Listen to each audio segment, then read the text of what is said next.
अस्सलामु अलैकुम वरहमतुल्लाहि वबरकातुहू। आज मैं हाज़िर हुआ हूँ डिबेट को लेकर के, जिसमें कहा गया कि अल्लाह का अस्तित्व है या नहीं। तो इन सब चीज़ को लेकर के मौलाना जर्जीस ने जो कहा है वो सुनिएगा आप। तो चलिए बयान को शुरू करते हैं। जैसे आजकल डिबेट हो रहे हैं ना कि खुदा है भी या नहीं, इस पर भी आप वो हो गया कि खुदा है कि नहीं है। हमारे पास में एक स्टूडेंट आया कि खुदा, हमारा स्टूडेंट, हमारे ही पढ़ाया हुआ स्टूडेंट हमारे पास आया कि खुदा है कि नहीं। हमने कहा खुदा है। बोला दिखाइए। तो हमने कहा इधर आओ, पास में बैठो। जोर से एक थप्पड़ मारो। बोला ऊ। हमने कहा क्यों? बोला दर्द हुआ। आपने मारा क्यों मुझे? हमने कहा कि दर्द हुआ। बोला हाँ। हमने कहा दिखाओ है दर्द कहां। दर्द दिखता है? नहीं दिखता, लेकिन होता है ना। तो ऐसे ही खुदा है लेकिन नहीं दिखता। कहा बिना दलील के मान जाओ, बस सबसे बड़ी दलील यही। जाहिल के पास जाइए, कहिए कि खुदा है, वो आपको दलील नहीं देगा। वो आपको फट्टा उठा के, पेंटी उठा के पीटना शुरू कर देगा। कहेगा ये दलील है कि खुदा है। मगर दलील उनके पास मजबूत नहीं है। कुरान अल्लाह का कलाम है। ये दलील कुरान दे रहा है कि मैं अल्लाह का कलाम हूं।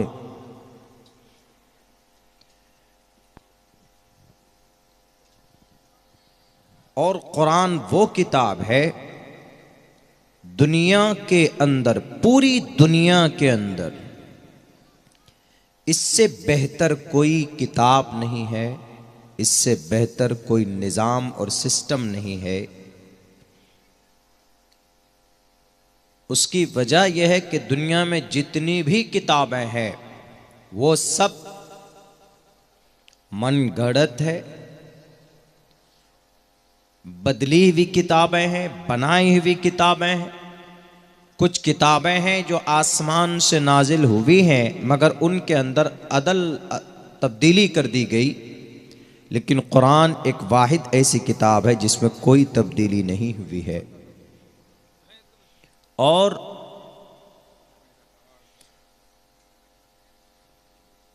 दुनिया में जितनी बड़ी किताब, मिसाल के तौर पर वेद है, वेद संस्कृत जुबान में है और संस्कृत जुबान दुनिया में कहीं नहीं बोली जाती, कहीं नहीं, ना पढ़ी जाती। लोग हमसे फोन करते हैं, बहुत सारे बच्चे के चतुर्वेदी बनना चाहता हूं। तो इसका कहीं कोर्स नहीं है। संस्कृत जुबान में है वेद, 4 वेद है, ऋग्वेद, यजुर्वेद, सामवेद, अथर्ववेद। इनकी कहीं तालीम नहीं होती, कहीं पर भी नहीं। हिंदू जो इसके सबसे बड़े पैरोकार है, हिंदू भी कहीं इस किताब को पढ़ने पढ़ाने का कोई इदारा उनके पास नहीं है।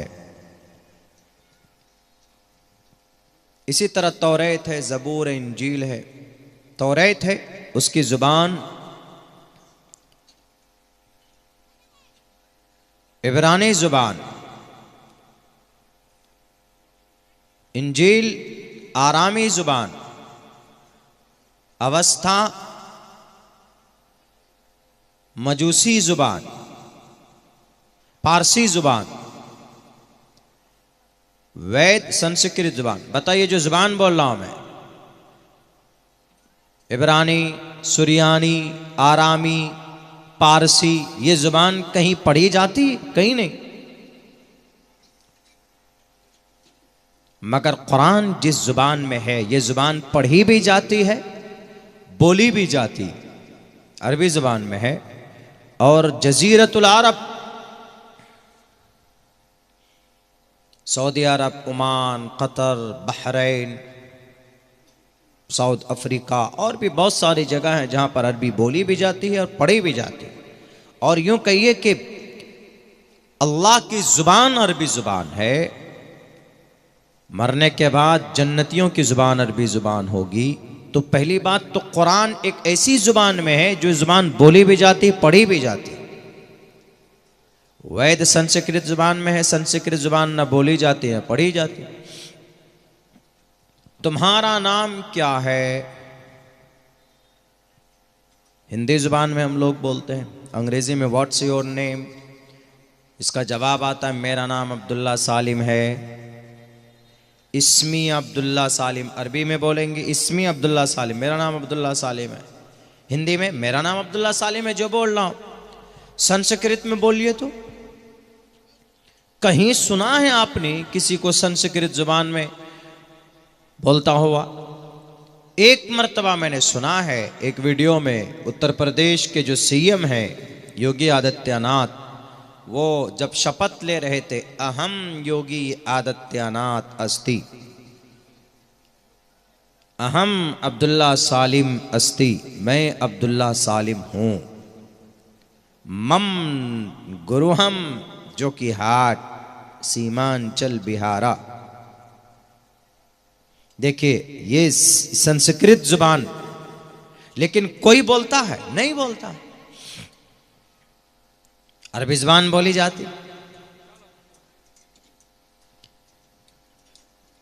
अरबी जुबान बोलते हैं लोग, संस्कृत जुबान नहीं बोली जाती। तो ये दो फर्क तो यहीं पर है कि कुरान और वेद, वेद संस्कृत जुबान है, ये जुबान न बोली जाती है न पढ़ी जाती, और अरबी वो जुबान है जो बोली भी जाती पढ़ी भी जाती। कुरान अल्लाह का कलाम है। कहाँ है? अल्लाह का कुरान कहता है व इन्नहु लतंजीलु रब्बिल आलमीन, रब्बुल आलमीन का कलाम हो। ऋग्वेद से पूछिए किसका कलाम हो, कि ईशवाणी हो। जैसे ये आयत है व इन्नहु लतंजीलु रब्बिल आलमीन, रब्बुल आलमीन का कलाम हो। वेद में कहीं पर मंत्र नहीं मिलेगा कि मैं ईशवाणी हूं, कहीं नहीं मिलेगा। इतना तो है, अहमे वसौयमिदम बदामी जुष्टम दवाबिरुत, कि ईश्वर के तरफ से जो ईशवाणी होती है बंदे के तरफ, इतना तो है कि ईश्वर के तरफ ईशवाणी होती है, लेकिन वेद ही ईशवाणी है, ईश्वर का कलाम है, ये कहीं पर सबूत नहीं। कुरान कितने साल में नाजिल हुआ? 23 साल में। कुरान में कितने अल्फाज हैं, कितने हुरूफ है?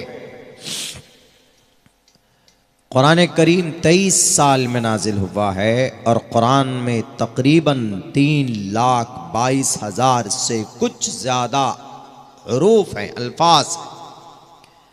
वेदों में कितना क्या है बता सकता? नहीं बता सकता। किसी में 18,000 श्लोक हैं, किसी में 10,000 श्लोक है, किसी में 11,000 श्लोक है, किसी में 15,000 श्लोक है। बस कुरान उतरा कैसे? हजरत जिब्राइल अमीन आसमान से जमीन पर लेकर आए, लेकिन वेद कौन लेकर आया, कब लेकर आया? कुरान के उतरने की तारीख मालूम है? अब से 450 साल यानी 1450 साल पहले ये कुरान नाजिल हुआ। वेद कब नाजिल हुआ कोई नहीं जानता। कुरान किस पर नाजिल हुआ? जनाबे मोहम्मदुर रसूलुल्लाह सल्लल्लाहु अलैहि वसल्लम के क़ल्बे अतहर पर, इंसानी दिल पर। वेद किस पर उतरा कोई नहीं जानता। ये कहा जाता है कि वेद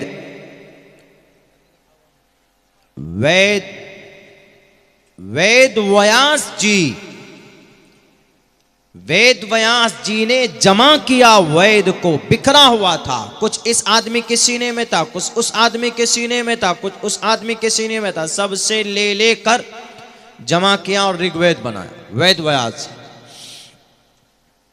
उन आदमी के सीने पे कहां से आया पता नहीं, कब आया पता नहीं। देखिए कितना झोल है मामले। और कुरान वाज़े कौन लेकर आया? जिब्राइल अमीन। नज़ल बिहिर रूहुल अमीन, जिब्राइल अमीन आसमान से जमीन पर लेकर आए। अला क़ल्बिक, जनाबे मोहम्मदुर रसूलुल्लाह के क़ल्बे अतहर पर, दिल पर कुरान है। ये देखिए कुरान अपना सब कुछ पेश करता है। और कुरान की क्वालिटी क्या है? कुरान की क्वालिटी वो है जो कुरान खुद पेश करता है कि मैं ब्रांड हूं, ब्रांड हूं। अलिफ लाम मीम ज़ालिकल किताबु ला रैब फीह, ये किताब ऐसी है जिसमें कोई शक नहीं। बोलते हैं ना कि अरे ये माल ऐसा है, ये सामान ऐसा है कि इसका कोई तोड़ नहीं है। ये कुरान ऐसा है कि इसमें कोई शक नहीं है कि यह अल्लाह का कलाम। ज़ालिकल किताबु ला रैब फीह, ये किताब ऐसी है कि इसमें एक एक लफ्ज सच्चा है, सादिक है। ला रैब फीह, इसमें कोई शक नहीं।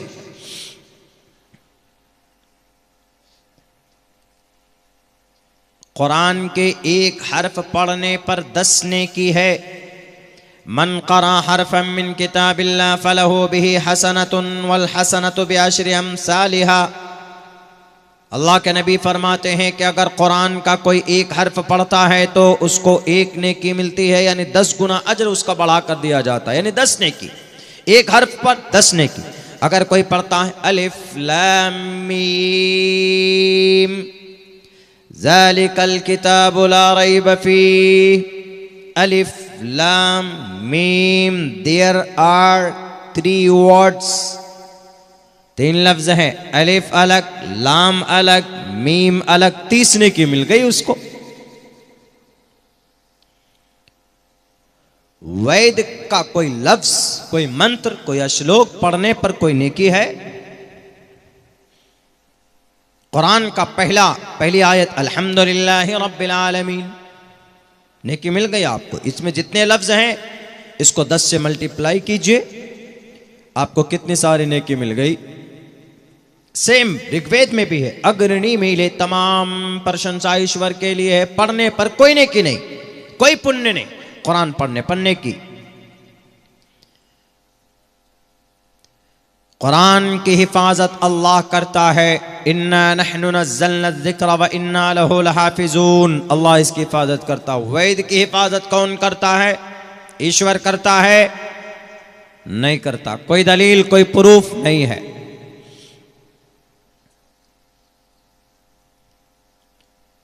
कुरान करीम बदला पिछले 1450 साल में। कोई लफ्ज इधर से उधर हुआ, कोई सूरत की तरतीब बदली, कोई पारा एक पारा कोई सूरत इधर से उधर उठाकर किया गया, नहीं। जो तरतीब में बनी ये तरतीब अल्लाह के नबी अलैहिस्सलाम के इशारे पर, उसके बाद से लेकर आज तक उसी तरतीब में मुसव्वदे की शक्ल में, किताबी शक्ल में जो हमारे पास है उसी शक्ल में है, इसमें कोई तब्दीली नहीं हुई। जर्मन के ईसाई पादरियों ने, पादरी मतलब उनके मुफ्ती लोग, उनके मौलाना साहब, पादरी ईसाइयों के, पादरी का मतलब जर्मन में ईसाई पादरियों ने कहा कि अरे हम लोग बाइबल को मानते हैं ना, जरा जमा करो तो बाइबल, यूनानी जुबान की बाइबल, यूनानी जुबान, जरा बाइबल को जमा करो। उन्होंने बाइबल के नुस्खे जमा किए सब। नुस्खा मतलब उसका पीस, जैसे कुरान का एक अलग पीस है, फिर दूसरा पीस, दूसरा, तीसरा, चौथा, मुसव्वदा उसको बोलते हैं अगर उर्दू में समझना हो तो। 3 साल तक तमाम बाइबल को पढ़ा, इसको पढ़ा, फिर दूसरे को पढ़ा, तीसरे को पढ़ा, चौथे को पढ़ा। तो 3 साल की रिसर्च के बाद क्या कहता है? जर्मनी ईसाई जर्मन पादरी कहता है इन बाइबल में 2 लाख अल्फाज बदले हुए हैं, मैच नहीं करते। यानी जैसे मिसाल के तौर पर there is no god, non god but one God. एक जुज में है तो दूसरे गुट में वो है ही नहीं, गायब है। पहले जुज में है he has no father no mother, तो दूसरे जुज में देखा तो वो है ही नहीं, बदला हुआ। जैसे कुरान में आप इस बस्ती का कुरान उठाइए, इस बस्ती में जो कुरान है इसमें आप कोई कहेगा कि सूरह फातिहा पढ़ो, सूरत शुरू करो तो वो पढ़ेगा औज़ बिल्लाह बिस्मिल्लाह के बाद अल्हम्दुलिल्लाहि रब्बिल आलमीन, फिर अलिफ लाम मीम ज़ालिकल किताब, ऐसे पढ़ेगा तरतीब। दूसरी बस्ती का कुरान लाओ जी, तो वहां पर भी आपको वही मिलेगा, सूरह फातिहा, फिर सूरह बकरा, फिर आगे या सूरह आल इमरान, फिर सूरह निसा, इसी तरह सूरह माइदा, चलते चले जाएंगे आप, कोई तब्दीली नहीं होगी। दुनिया के किसी भी बस्ती का कुरान, दुनिया के किसी भी मुल्क का कुरान लेकर आइए, वही तरतीब है पूरी दुनिया में। लेकिन जर्मन ईसाई पादरियों ने कहा अल्फाज बदले हुए हैं, तब्दील है। उसके बाद उन्होंने पूरी दुनिया से 42,000 कुरान मंगाया, 42,000 कुरान, और कहा इस पर रिसर्च करो। 2 साल उस पर रिसर्च किया, पढ़ा, पढ़ते पढ़ते 2-3 साल के बाद में कहता है कि ये किताब, बाइबल में तो 2 लाख अल्फाज की गड़बड़ी है, लेकिन ये किताब ऐसी है जिसमें एक भी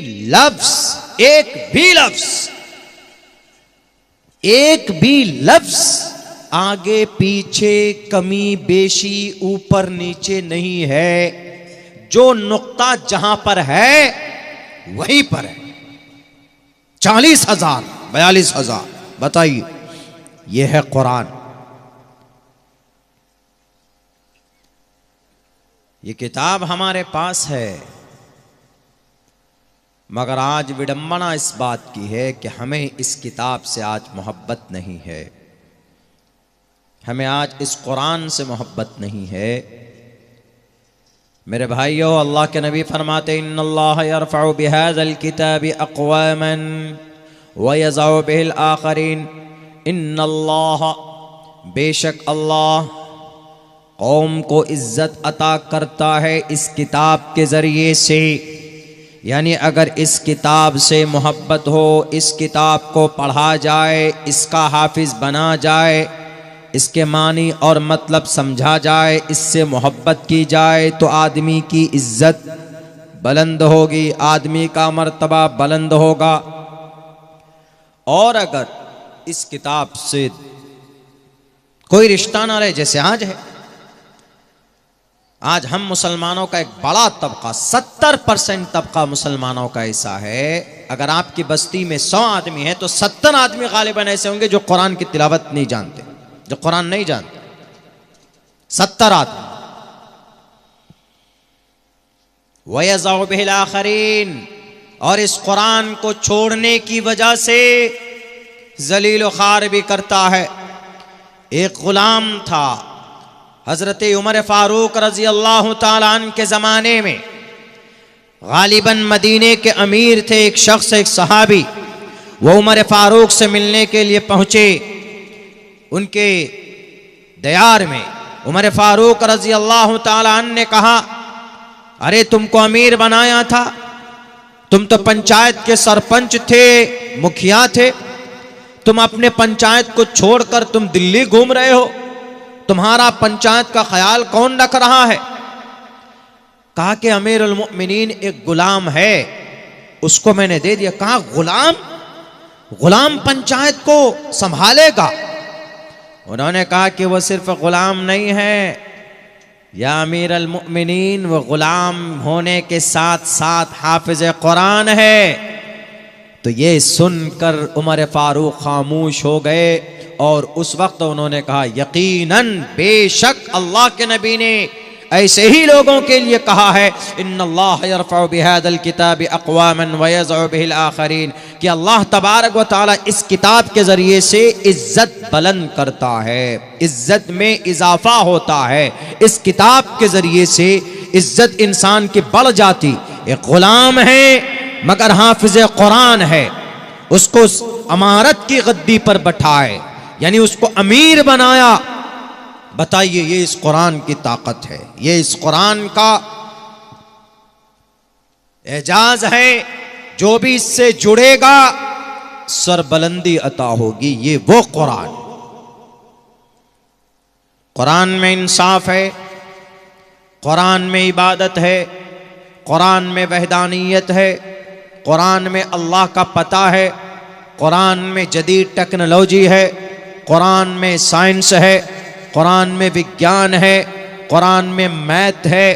कुरान करीम के अंदर बहुत सारी चीज़ें जो दुनिया में नहीं। कुरान में तिजारत है, कुरान में सियासत है, कुरान में विरासत है, कुरान में निकाह है, कुरान में तलाक है, और कुरान करीम के अंदर मुआशरत है, कुरान करीम के अंदर जस्टिस है, कुरान करीम के अंदर इक्वालिटी है, बराबरी है।